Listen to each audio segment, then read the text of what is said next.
नमस्कार प्यारे विद्यार्थियों, डीएवी मॉयल पब्लिक स्कूल की कक्षा में आपका स्वागत है।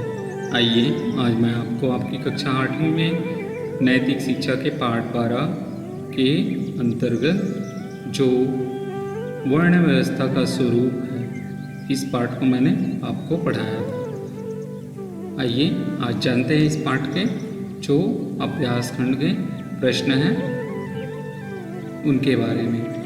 वर्ण व्यवस्था का स्वरूप, जैसा कि आपने पाठ में पढ़ा कि 4 प्रकार के वर्ण उस समय समाज में बांटे गए थे: ब्राह्मण, क्षत्रिय, वैश्य और शूद्र।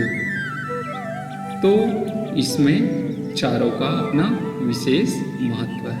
अब हम देखते हैं प्रश्न 1, चारों वर्ण में ब्राह्मण को समाज रूपी शरीर का मुख क्यों बताया गया है?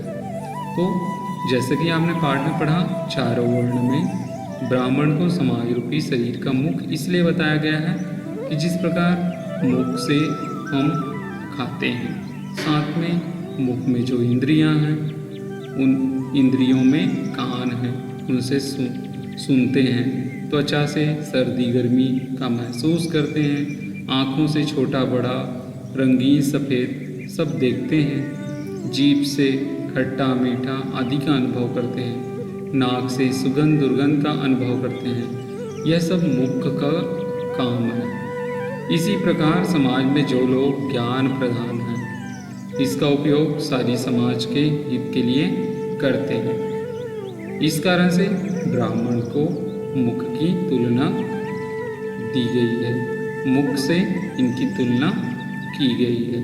तो हम कह सकते हैं इस प्रकार से कि चारों वर्ण में ब्राह्मण को समाज रूपी शरीर का मुख कहा जा सकता है। प्रश्न क्रमांक 2, सभी वर्णों के भरण पोषण का दायित्व किस वर्ण पर है और इस वर्ण के लोग उस दायित्व का निर्वाह किस रूप में करते हैं? तो सभी वर्णों के भरण पोषण का दायित्व वैश्य वर्ण पर है। जिस प्रकार शरीर को अन्न जलवायु की आवश्यकता होती है ताकि व्यक्ति जीवित रह सके, उसी प्रकार वैश्य कृषि, व्यापार तथा कला कौशल के माध्यम से समाज को समृद्ध बनाते हैं और वह समाज का कोई भी सदस्य भूखा आवासहीन न रहे, इनके लिए रोटी, कपड़ा और मकान उपलब्ध कराने का दायित्व निर्वहन करते हैं।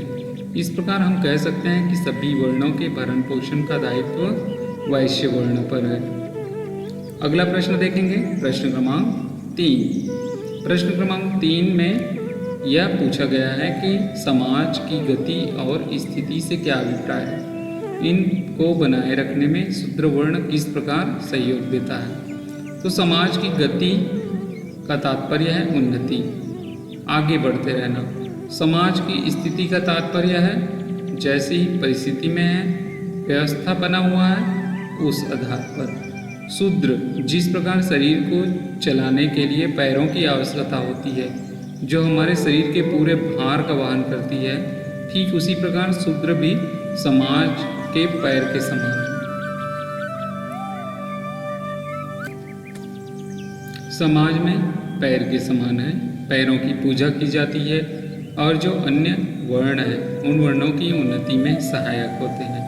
इस प्रकार से हम कह सकते हैं कि शूद्र वर्ण सबको गति और स्थिति सामंजस्य स्थापित करने में अपनी महत्वपूर्ण भूमिका निभाते हैं। अगला प्रश्न देखेंगे, प्रश्न क्रमांक 4।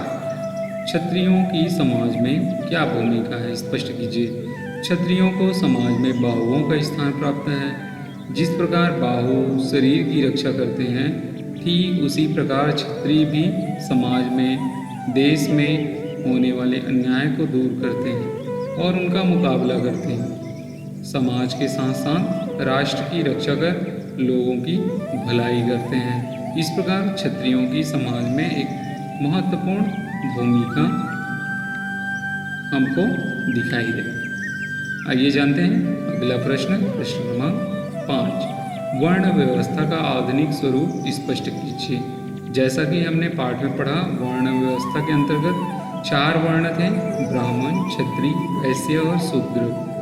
तो वर्तमान समय में ये चारों वर्ण के जो व्यवस्था है उनको हम वर्तमान समय में ब्राह्मण के लिए शिक्षक, क्षत्रिय के लिए रक्षक, वैश्य के लिए पोषक और शूद्र के लिए सेवक के रूप में रख सकते हैं।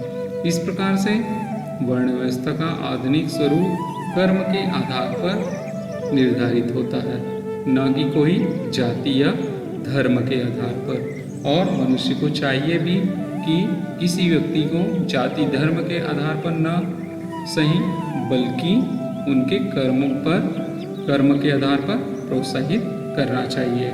कर्म के आधार पर उनका आकलन किया जाना चाहिए। ये रहा पाठ 12 वर्ण व्यवस्था का स्वरूप के प्रश्न अभ्यास। आज के लिए बस इतना ही। बहुत बहुत धन्यवाद। अगले वीडियो में अगले विषय के साथ पुनः मिलेंगे।